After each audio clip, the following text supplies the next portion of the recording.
Welcome to this session. आज हम करने वाले हैं माइक्रोसॉफ्ट ऑफिस वर्ड और आज उसमें हम करने वाले हैं सेकंड टैब यानी कि इंसर्ट टैब। तो इंसर्ट टैब में मैं आपको कुछ जो ऑप्शंस है वो मैं आपको यहाँ बताऊंगा और कुछ ऑप्शन जो है वो मैं आपके लिए छोड़ दूंगा ताकि आप उसको खुद एक्सप्लोर कर सको।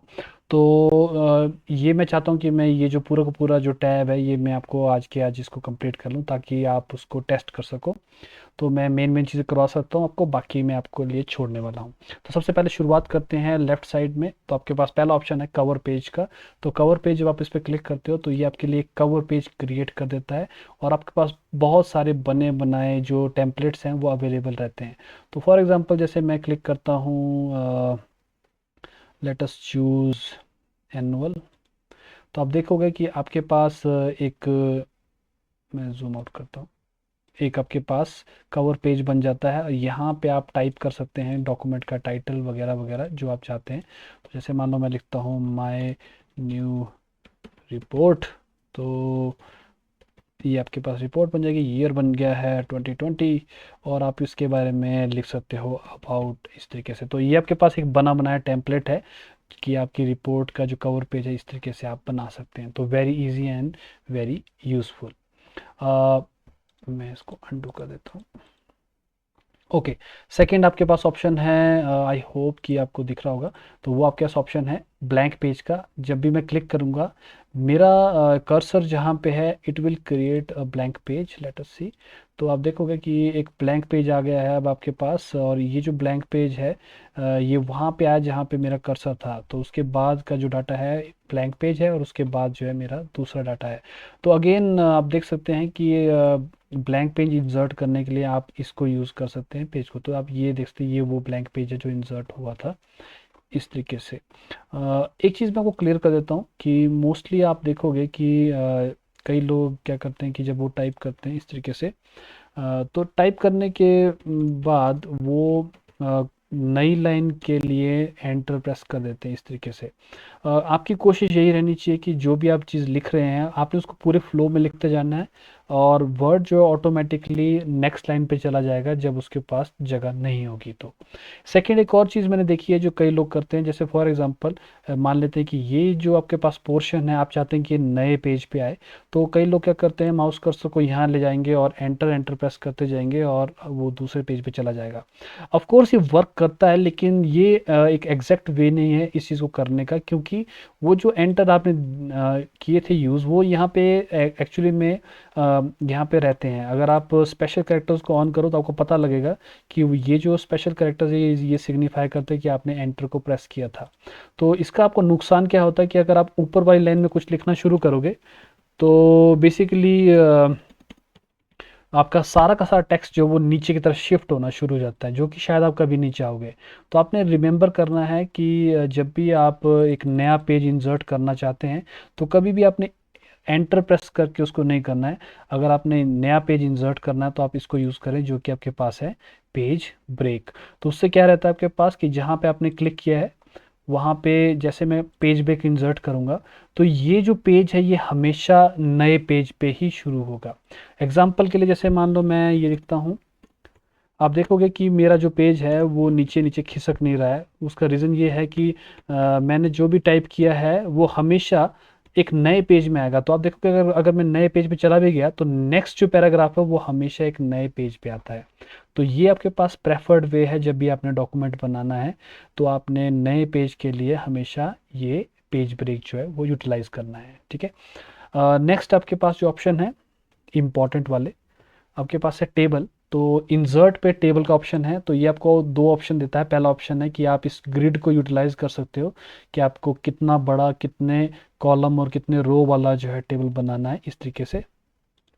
तो जैसे ये 3 बाय 3 का टेबल है, आप देखोगे जब टेबल का क्लिक करोगे तो आपके पास एक टेबल टूल का दो टैब जो दो टैब है वो आपके पास ओपन हो जाएंगे और यहाँ से आप इस टेबल को फॉर्मेट कर सकते हैं। ये तभी आपको अपीयर होगा जब आपने किसी टेबल पे क्लिक किया होगा। जैसे मैं क्लिक कहीं बाहर कर लूँगा, वो टैब गायब हो जाते हैं।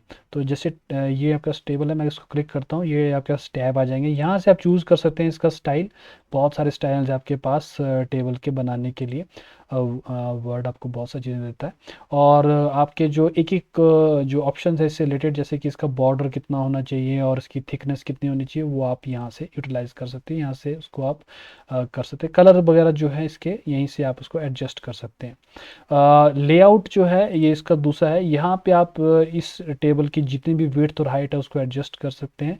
और अगर आपको एक से ज़्यादा कॉलम वगैरह चाहिए तो वो भी आप यहाँ से रिमूव या फिर इंसर्ट कर सकते हैं। तो ये टैब आपके तभी अपीयर होगा जब आपने किसी टेबल को क्लिक किया होगा।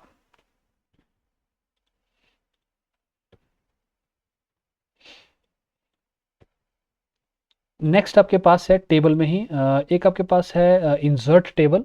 तो मैं इंसर्ट टेबल पर क्लिक करता हूँ तो ये आपसे पूछता है कि कितना बड़ा टेबल बनाना है। वैसा ही बिल्कुल नंबर ऑफ कॉलम्स मेंशन कीजिए, नंबर ऑफ रोज मेंशन कीजिए, ओके क्लिक कीजिए और आपके पास टेबल आ जाएगा। तो ये आपके पास है अगर आप यूज़ करते हैं इंसर्ट टेबल मेथड।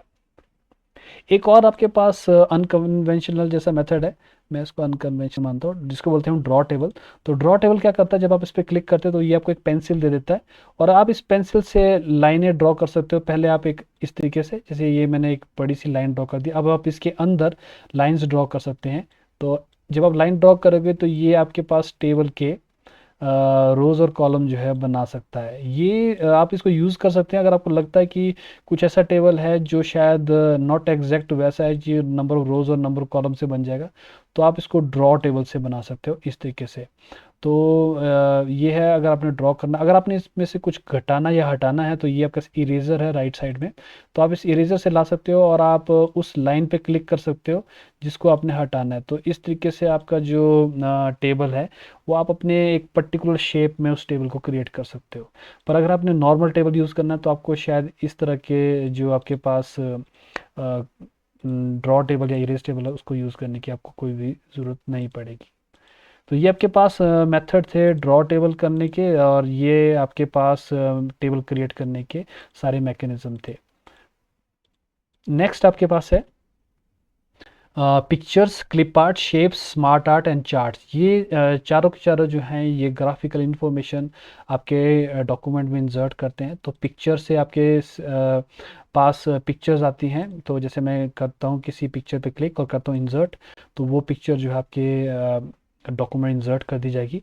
जब आप इस पिक्चर पे क्लिक करेंगे तो आपके पास एक पिक्चर टूल का टैब आ जाएगा और यहाँ से आप कंट्रोल कर सकते हैं पिक्चर की सेटिंग। तो ये जो छोटे छोटे हैंडल्स हैं इससे आप पिक्चर्स के विड्थ को कंट्रोल कर सकते हैं। और यहाँ से इसका स्टाइल है पिक्चर का जिसको आप यूज़ कर सकते हो कि अगर आपने इसमें शेडोज़ देनी है या फिर इसकी फ्रेम्स देनी है एट्सेट्रा, तो आप यहाँ से चूज़ कर सकते हो। बाकी जितने भी ऑप्शन आपके पास यहाँ पे अवेलेबल है, मैं ये आपके ऊपर छोड़ रहा हूँ कि ये ऑप्शन क्या क्या करते हैं, ये एक्सप्लोर करने हैं आपने अपने आप। नेक्स्ट आपके पास है hyper link, book mark and cross references. Cross references मैं आपको बताऊंगा जब हम रेफरेंसेस करेंगे। ये चौथा टैब है। इस बाकी पोर्शन में आपके पास ये जो टेक्स्ट वाला पोर्शन है ये मैं चाहता हूँ कि आप खुद एक्सप्लोर करें। हेडर एंड फुटर मैं आपको बताता हूँ क्योंकि ये थोड़ा इंपॉर्टेंट भी है। तो हेडर एंड फुटर आपके पास क्या करता है, जब आप क्लिक करते हैं हेडर एंड फुटर पर, तो हेडर आपके पास वो इन्फॉर्मेशन है जो डॉक्यूमेंट के टॉप पे हर पेज पे डिस्प्ले की जाती है। फॉर एग्जांपल जैसे मैं हेडर पे क्लिक करता हूँ, ये आपके पास दो चार बने बनाए हेडर्स हैं। तो जैसे मान लो मैं इसमें चूज़ करता हूँ ये कोई सा हेडर, तो आप देखोगे कि आपका डॉक्यूमेंट जो है वो थोड़ा सा ग्रे हो गया है और टॉप पे आपका पोर्शन हाईलाइट हो गया है और उस पर नीचे दिखा रहा है हेडर। इसी के साथ आपको पता लगेगा कि एक हेडर और फुटर डिज़ाइन वाला टैब आ गया है। और ये जो टैब है ये बेसिकली आपके हेडर और फुटर को कंट्रोल करने के लिए है। तो जैसे मान लो मैं लिखता हूँ नेम ऑफ द डॉक्यूमेंट, तो जैसे मैंने डॉक्यूमेंट का नाम दे दिया और यहाँ पे आप डेट जैसे इन्होंने लिखी है डेट आप डाल सकते हो अगर आप डेटा, या अगर आप हटाना चाहो तो आप इसको हटा भी सकते हो।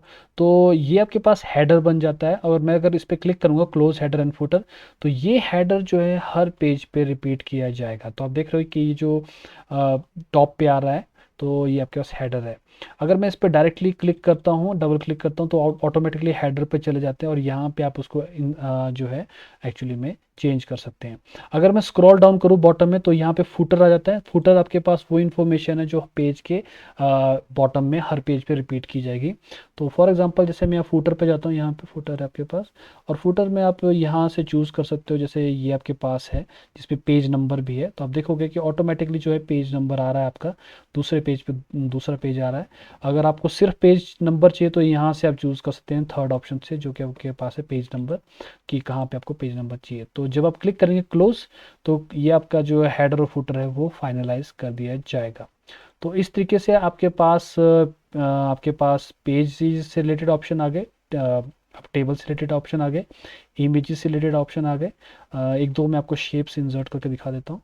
तो ये आपका शेप्स हैं, तो यहाँ पे आपके पास फ्लो चार्ट से रिलेटेड शेप्स वगैरह वगैरह आप जो है इजीली ड्रॉ कर सकते हैं, और उस पर आप कलर वगैरह लिख सकते हैं इस तरीके से। तो बहुत सारी शेप्स हैं जिनको आप यूटिलाइज कर सकते हो अपने डॉक्यूमेंट के साथ इस तरीके से। इंसर्ट में इसके अलावा आपके पास ऑप्शन है इक्वेशंस का। मैं मानता हूँ कि एम एस वर्ड जो एक बहुत अच्छा इक्वेशन एडिटर जो आपको प्रोवाइड करता है।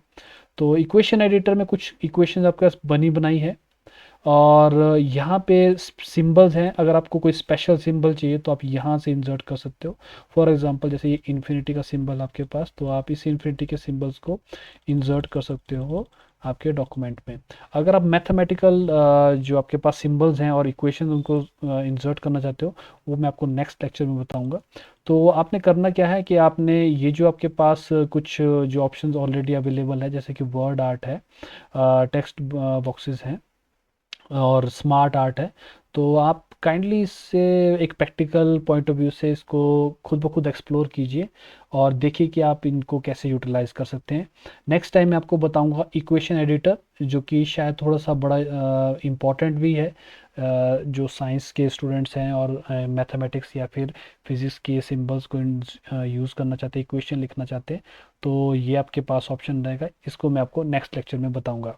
तो काइंडली ये जो इंसर्ट वाला टैब है, इसमें जो जो मैंने ऑप्शन आपको बताए, काइंडली गो थ्रू देम और प्रैक्टिस करें। अगर आपको कोई भी क्वेश्चन होगा तो काइंडली इस वीडियो के कमेंट सेक्शन में कमेंट कीजिए।